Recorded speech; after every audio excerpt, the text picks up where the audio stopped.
सच्चिदानन्दरूपाय विश्वोत्पत्त्यादिहेतवे तापत्रयविनाशाय श्रीकृष्णाय वयं नमः।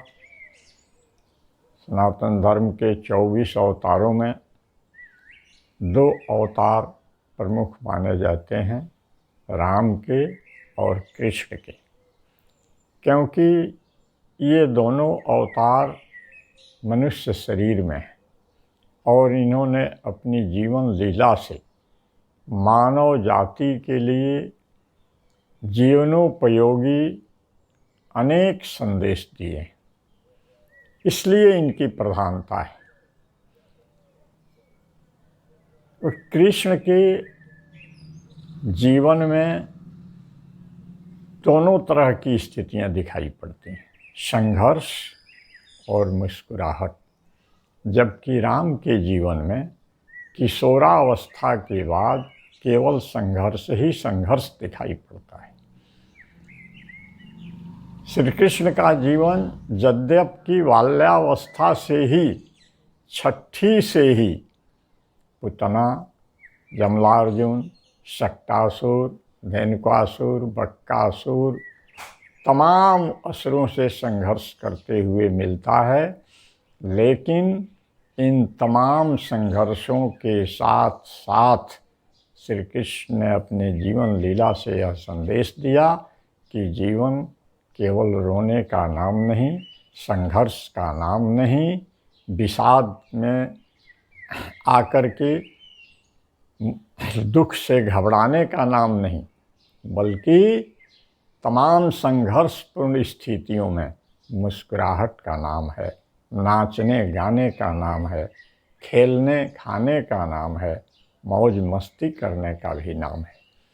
जीवन को एक पक्षीय दृष्टि से लेना श्री कृष्ण का उद्देश्य नहीं है। वे हमें शिक्षा देते हैं कि लाखों संघर्ष जीवन में आवें, लेकिन उत्सव मनाते रहो, नाचते भी रहो, गाते भी रहो, मुस्कुराते भी रहो। जिंदगी रोने से नहीं, मुस्कुराने से कटती है। समस्याएं बैठ करके, सिर पर हाथ रख करके, अवसाद में जाने से नहीं, समाधान ढूंढने से और संघर्ष करने से हल होती हैं। यह श्री कृष्ण की संघर्षी चेतना का संदेश है।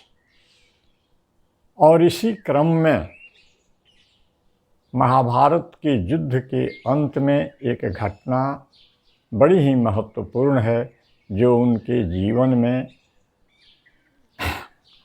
अजीब तरह से आती है। महाभारत का युद्ध समाप्त हो चुका था। 5 पांडवों को लेकर के श्री कृष्ण धृतराष्ट्र और गांधारी से मिलने के लिए जाते हैं। गांधारी से मिलने के बाद वह अपने 100 पुत्रों की लाशों को दिखाकर कौरव पक्ष एवं पांडव पक्ष के महान महान योद्धाओं को धूल धूसरित होते उनकी शव की ओर दिखाकर विलाप करने लगती है और कृष्ण से कहती है कि कृष्ण देखो, जिसके घर में 100 विधवाएं अनाथ होकर के पड़ी हों,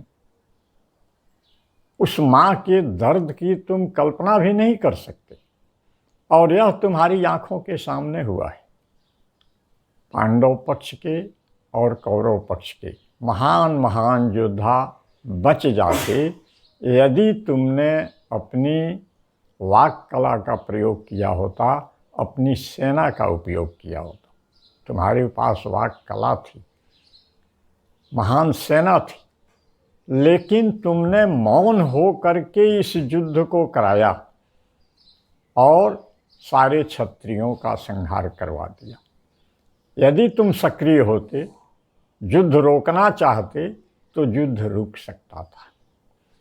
इसलिए मैं तुम्हें शाप देती हूँ कि अपने जीवन के अंतिम काल में जिस तरह से मेरी अनाथ बहुएं, पांडव पक्ष की अनाथ स्त्रियां करुण विलाप कर रही हैं, तुम्हारे बंधु बांधव भी आपस में संघर्ष करके मारे जाएंगे और उनकी स्त्रियां भी इसी तरह से विलाप करेंगी, और तुम ऐसी जगह मारे जाओगे जहाँ तुम्हारा कोई बांधव साथ देने वाला नहीं रहेगा।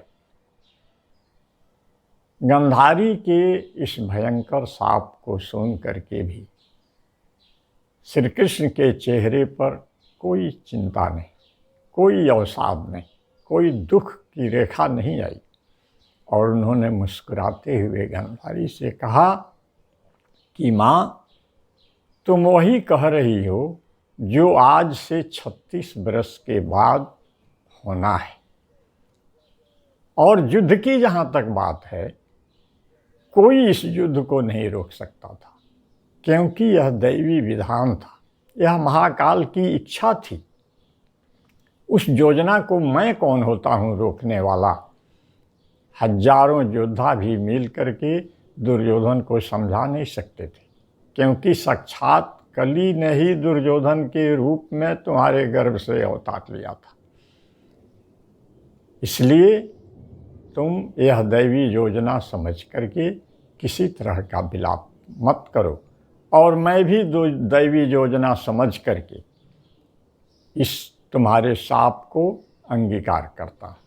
मुझे कोई ग्लानि नहीं है, मुझे कोई दुख नहीं है, क्योंकि मैं जानता हूँ कि मेरे जीवन में 36वें वर्ष में वही होना है। किसी ने तुम्हारे मुंह से कहवाया है, इसमें तुम्हारा कोई दोष नहीं, अपराध नहीं। अब विचार कीजिए कि यदि ऐसे सकारात्मक दृष्टिकोण जीवन में आने वाली कठिनाइयों, संघर्षों, विषमताओं और दुखों के प्रति कोई भी व्यक्ति बना ले, तो उसके जीवन में अवसाद, विषाद, तनाव रहेंगे क्या। गालिब ने एक शेर लिखा है कि इस रते कतरा का दरिया में फना हो जाना, दर्द का हद से गुजरना है दवा हो जाना। जब हम दुखों को प्रति स्वीकार भाव रख लेते हैं, उन्हें झेलने के लिए तैयार हो जाते हैं, तो दुखों की हेंकड़ी गुम हो जाती है। दुख हमें तब तक भयभीत करते हैं, कष्ट हमें तब तक भयभीत करते हैं जब तक हम उनसे डरते हैं। व्यवहार के एक दृष्टांत से समझिए। आपने कभी कुत्ते और बिल्ली का संघर्ष देखा होगा। जब कुत्ते पीछा करते हैं तो बिल्ली पहले भागती है। ऐसा मैंने भी प्रत्यक्ष देखा है, आपने भी देखा होगा। लेकिन कुछ दूर भागने के बाद जब बिल्ली तन करके खड़ी हो जाती है और गुर्राती है, तो कुत्ते ठिठक जाते हैं और पीछे मुड़ जाते हैं। वे तब तक बिल्ली का पीछा करते हैं जब तक वह भागती रहती है। इसीलिए किसी शायर ने एक और शेर लिखा कि रंज का खोगर हुआ इंसान तो मिट जाते हैं रंज। रंज का खोगर हुआ यानी अभ्यस्त हो गया। इतनी कठिनाइयाँ आईं कि कठिनाई उसके लिए आसान हो गई। तो वही से शायर कहता है कि रंज का खोगर हुआ इंसान तो मिट जाते हैं रंज, मुश्किलें मुझ पर पड़ी इतनी की आसान हो गई। इतनी मुश्किलें आई जीवन में कि अब तो हर मुश्किल को चुटकी बजाते झेल लेने की आदत सी हो गई। श्री कृष्ण का जीवन ऐसा ही है।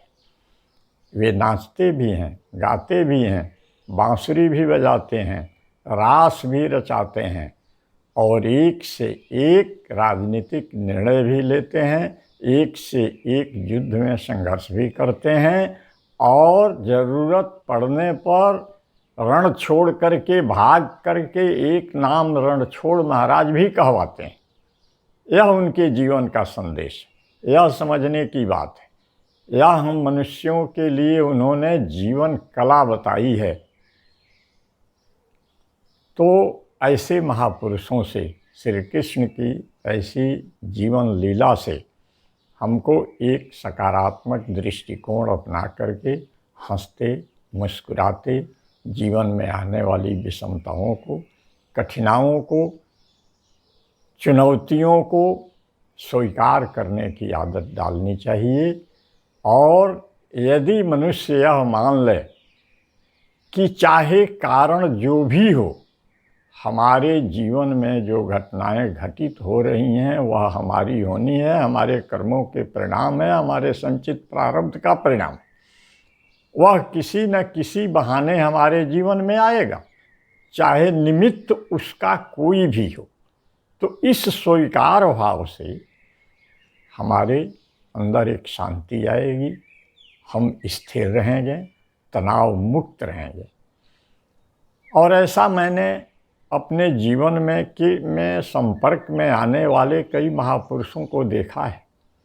एक बार जब मैं बुद्ध स्नातकोत्तर महाविद्यालय कुशीनगर का विद्यार्थी था, परीक्षा दे चुका था एमए की, तो अचानक एक दिन मेरे शिक्षा गुरु डॉक्टर राजकुमार पांडे का एक कार्ड मिला। उन्होंने किसी अत्यावश्यक कार्य के लिए मुझे बुलाया था। उनकी तबीयत सख्त खराब थी। जब मैं उनके आवास पर गया तो उठ करके बैठे और मुस्कुराते हुए उन्होंने कहा कि वेदना आई शरण में। मैं चुप होकर के बैठ गया तो उन्होंने कहा कि समझ रहे हो, अरे भाई, दुखों को तो कोई स्वीकार करता नहीं, सुखों को ही लोग स्वीकार करते हैं। अब बताओ कि ये जब मेरे पास आ गया, वेदना मेरे पास आ गई, तो मैं शरणागत को छोड़ दूं? इसलिए मैंने इसे स्वीकार किया। और बंधुओं, ऐसी ही एक घटना जब मैं सरकारी सेवा में गया और सेवाकालीन प्रशिक्षण चल रहा था पटना में, लगभग 50 की संख्या में हम लोग पर्यवेक्षक सेवाकालीन प्रशिक्षण ले रहे थे। तो विभागीय डिप्टी डायरेक्टर को हम लोगों का क्लास लेना था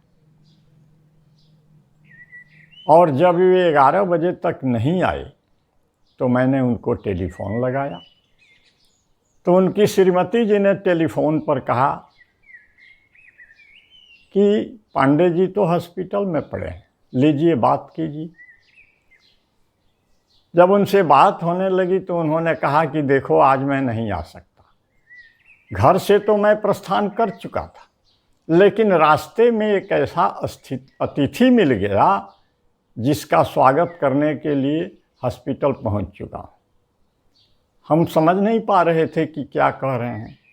पूछने पर उन्होंने मुस्कुराते हुए कहा कि मैं अपनी बाइक ले करके जब संस्था में आने के लिए निकला तो रास्ते में एक जीप वाले ने मुझे टक्कर मार दी और मेरा पैर फ्रैक्चर हो गया है। मैं पीएमसीएच पटना के अस्पताल में अपना इलाज करा रहा हूँ, डॉक्टर प्लास्टर करने के लिए कह रहे। बताइए क्या है इन महापुरुषों की लीला।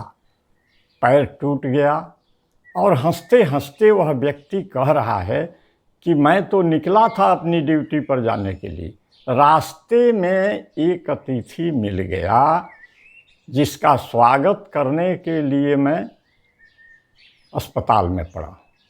गजब की बात है भाई, सुन करके सारे लोग हैरान हो गए। यह है दुखों के प्रति स्वीकार भाव जो हमारी ज़िंदगी को आसान बना देता है, अवसाद मुक्त कर देता है, तनाव मुक्त कर देता है। बंधुओं, छोटे में मैंने श्री कृष्ण की जीवन लीला से ऐसे स्वीकार भाव को अपने जीवन में लाने का आग्रह कर रहा हूँ। आप घबराएं नहीं, उकताएं नहीं, अवसाद में न जाएं, चिंता में न पड़ें और अपने महापुरुषों से यह जीवन कला सीख करके अपने जीवन को शांत बनावें, स्थिर बनावें, उपयोगी बनावें। यही आपसे निवेदन है। धन्यवाद।